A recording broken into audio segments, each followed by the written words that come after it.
What's going on, guys? Welcome back. Hope everybody had a good day. DeFi 2025 unsecured crypto loans. This article by Sidney Powell from the startup is a interesting article that actually looks at where DeFi could be in 5 years, particularly referring to unsecured crypto loans. Currently, at the moment, we have only secured crypto loans using something like Maker, where you have to lock up, 150% of Ethereum in order to get the stablecoin DAI at 100%. And if we want to really challenge the legacy financial system, we actually have to have something in the realm of unsecured loans that actually challenges the unsecured loans you can get from financial institutions today. Now, the way that this whole article is basically a thought experiment on where we could actually see DeFi go.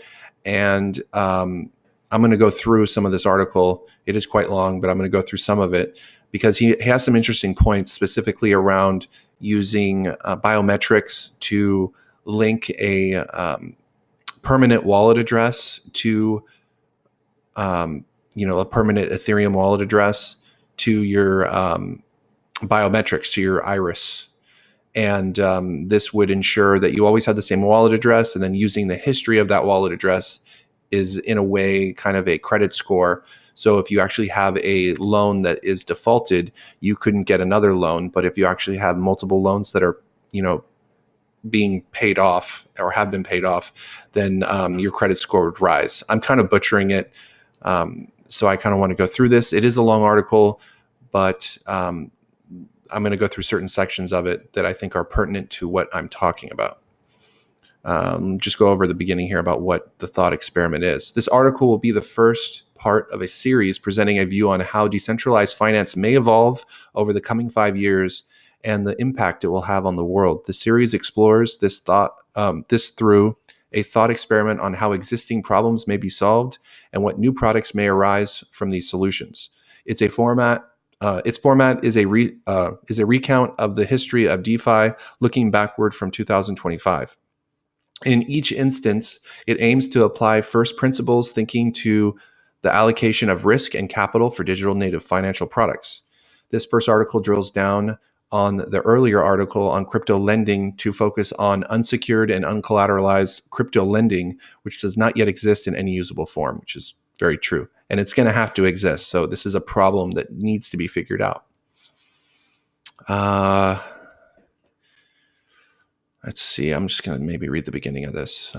By mid-2029, crypto loans had been around for 18 months, beginning with the margin loan product provided by Maker. Borrowing using an on-chain margin loan was easy. A borrower would lock up Ether as collateral and borrow in stablecoin, which is DAI on Maker. As long as the value of the locked Ether stayed above 150% of the loan balance, the borrower would not be margin called and liquidated. If it dropped below this threshold or the borrower defaulted, the locked Ether would be liquidated to repay the loan, ensuring that the lender suffered no credit loss. So this is the current state of basically loans on DeFi. And we need to get beyond this. So he gets into here just basically some of the history behind it, some of the problems with KYC, trying to get KYC to work. So then he gets into, this is the interesting part here. Enter biometrically owned accounts. Developers had started with the assumption that all addresses were created equal. There was one class of externally owned accounts which were controlled by private key. Externally owned accounts, and he's speaking in past tense because he's acting like we're in 2025. Externally owned accounts triggered all activity with contract accounts on the Ethereum blockchain. Developers soon turned their attention to combining biometrics with cryptography. Working with teams of biochemists and cryptographers, they created Biometrically Owned Account, BOA, a new class of account in which the key pair was generated from the user's biometric signature. To enroll for a BOA, a user took their iris scan using a smartphone.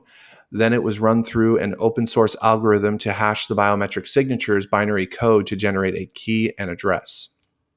The exact same address would be generated each time, giving an enrolling user only one possible Ethereum address. If a different encoding algorithm were used, then a different address would result. Hence, it was important that all DeFi lenders adopted the same standard. The user's identity could not be reversed out of the address using the same open source algorithm, preserving privacy. Acknowledging users' desires not to have their financial activity commingled with other on-chain activity, other industries adopted different open source encryption algorithms so that a user could have different BOAs for different purposes: health, social media, finance, etc. So this is pretty good. This is a pretty good idea. So if you're not sure what he meant by this last part, is that by using a different algorithm for hashing out the address and the private key, a different algorithm would be used for each kind of section of your life. So finances would have a different address than health, which should have a different address than social media. I mean, these could also be broken up into different blockchains, which is another option. But you obviously wouldn't want to have the same private key on multiple blockchains as well, and address and private keys. Any person with access to a biometric-enabled smartphone could now create a unique address with their biometric signature, but only once, preventing Sybil fraud. The BOA became the ticket to accessing previously unavailable financial products. The global financial system was becoming flatter. So this, in a way, in one swoop, kind of fixes the access issue, which has always been a kind of a bane for crypto, is people being able to easily access their cryptocurrency funds, and at the same time handles know your customer, KYC, all in one swoop with this technology, which the author envisions will happen in the future. And it does sound pretty good. Next section is about the under-collateralized crypto loans.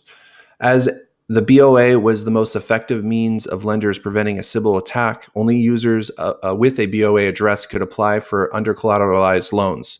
Many crypto lenders emerged to meet the untapped demand for undersecured crypto loans, as the total addressable market was orders of magnitude larger than the market for margin loans. Defaulting borrowers would lose access to DeFi loans through their BOA, while the default remained unpaid. Of course, this didn't eliminate fraud entirely. There were still edge cases where BOAs were taken out for other people and window dressed to appear legitimate. By and large, however, the wholesale fraud people expected to engulf a pseudo-anonymous system of borrowing never materialized, because most people who wanted access wanted to reuse the product. So again, this is kind of a nice way of looking at the future. So by basically, it's basically like a built-in credit report. So the history on the blockchain becomes the credit report. As long as everybody's working off of the same DeFi blockchain, you can look at, and since everybody only has one address, that one address is tied to, the history of that address is tied to you. And that then becomes, and because, by nature, these addresses are pseudo-anonymous, so they can't really tie your finances back to you, since they're not able to figure out what your exact address is, because they can't really figure that out from your iris scan. While the advent of under-collateralized crypto loans and BOAs transformed access to finance, the precepts of underwriting remained the same. Lenders still needed to consider the borrower's ability to repay when underwriting. With a digital native financial product, it only made sense that credit assessment used digital native evidence. Lenders paid most attention to, he's really getting specific here, age of the address. The older the address, the longer the demonstrable track record of income.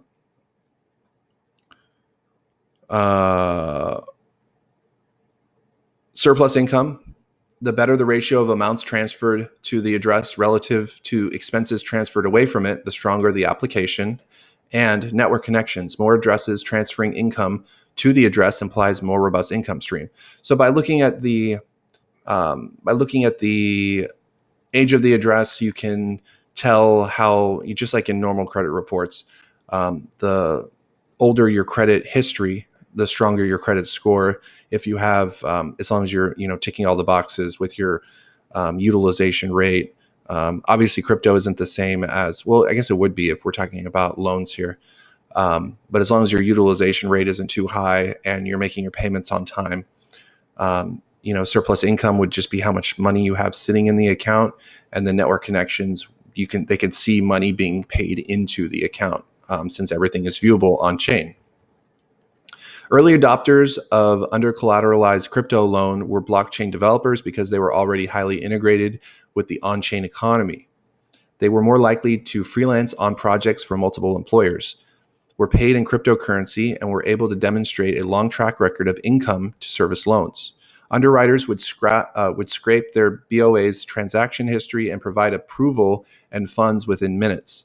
A loan token would also be transferred to the BOA, which contained the schedule of payments to demonstrate whether an account was overdue or not. Borrowers who repaid on time would receive access to better future loan terms.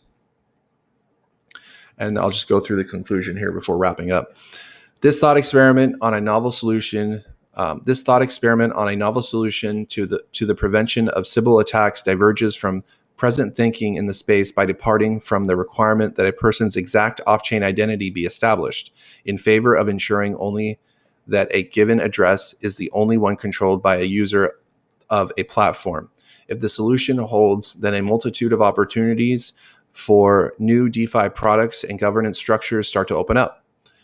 These will be discussed in future articles as the thought experiment continues. The next article in the series will focus on the gamification and incentive design of DeFi lending products. I had wanted to include this here, but I felt that they were warranted a separate article. If you have any suggestions for future pieces, blah, blah, blah, blah, blah. So very impressive, Sydney. I think that some of his ideas are pretty good. I believe that they're original. I haven't heard them anywhere else, but I really like the idea of tying a single address to a user, whether that's done. I mean, if it can be done completely without any form of KYC, they could do this now. It wouldn't be decentralized though, because you'd have an entity that would be in charge of making sure that a user only has one address, and the chances of somebody gaming that system in order to get multiple addresses is too high. So really the only way is really the way that he was talking about, is by using something like an iris scanner to take that, use an algorithm that will always output the same private key and public key from that algorithm that is scanning using biometrics on the iris. It will always output the same address, so that basically one set of eyeballs can only create and use one address on the Ethereum blockchain, for example, using Ethereum. And then that's kind of the beginning stage here. And then actually moving past that on what he was talking about here, as far as the lenders go, using the age of the address, looking at surplus income, and looking at the traffic in and out of the wallet, in and out of the address, for kind of establishing a credit score. It's pretty genius. I think this is a really good idea. So this is something that I think everybody that is interested in the DeFi space, I know I talk about it a lot, but if you are interested in it, these are the things that we need to be thinking about, how we can think about where things are going and how problems like this can be addressed. In one article here, he kind of solved a lot of these issues that have been plaguing the crypto industry for a while, specifically KYC and the ability to easily access a crypto account, in addition to the other things specific to DeFi, like creating a way to efficiently give under collateralized crypto loans. So if you have any questions or comments about this, please leave them below. If you liked this video, please like it, share it. And if you're not a subscriber, please subscribe. I'd love to have you as one. That's all I got for this article. Thank you.